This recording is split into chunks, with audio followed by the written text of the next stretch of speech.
Good afternoon, students. My name is Carter Gruba. I am the President of External Affairs with the University of Colorado Student Government. This week, the Chancellor of the university decided to make a unilateral decision that will strip the students of their voice, oversight, and ability to dictate where their funds are allocated to in the university. A strong student government will make an entire institution stronger. An involved student government can help a school recruit new students, retain existing students, and improve student and alumni involvement. In short, a healthy student government directly leads to a healthier institution and a better experience for all of your fellow students. That is why CU Boulder students are in support of the strongest, most autonomous student government in the nation. A strong, efficient, effective, and competent student voice is critical to the overall health of any higher ed institution. All higher education institutions, no matter the size, state, or type, should have a fully supported student government's organization with leaders who are popularly elected by a majority of the student body. Administrators and trustees must recognize these governance groups as the official student voice. All student governments should operate as autonomously as possible. They must have the right to succeed or fail on their own without fear of reprisal by administrators, except in the cases of fraud, embezzlement, or other illegal activities on the part of student government officers and members. All student governments should be as fiscally autonomous as possible. Their annual budgets ideally should be based on a portion of the student fees. Student government budgets should only be impacted positively or negatively based on the institution's enrollment growth or decline, or by the entire will of the student government to adjust marginally to a certain degree, and absolutely should not be impacted by administrative decree, whims, or needs.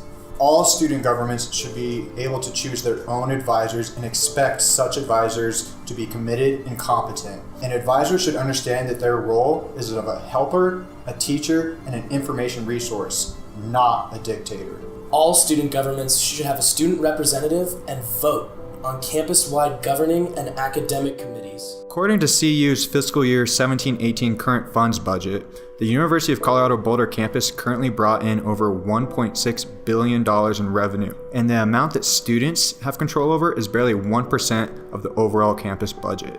Additionally, Chancellor DeStefano's plan of saving $8.4 million by eliminating course fees in his Be Boulder Pact sounds like a large number in theory, but that equates to about less than $250 per student. That is the cost of one textbook on campus for an average student. Yet, tuition went up 4.7% this next year, and for a student taking an average course load of 15 credit hours, that equates to an additional $241. You may also ask how they were able to increase tuition over 4% while under a 4% fee lock mandated by the Board of Regents, and you are justified in doing so. It is also important to note that while under student control, student government has approved a budget this year that will decrease the student activity fee by 3% while setting funds aside for the long-term needs. Additionally, CU student government brought forward an initiative to implement open educational resources on the Boulder campus, which could save thousands of dollars per student per year. Due to student government efforts, the state officials have signed a bill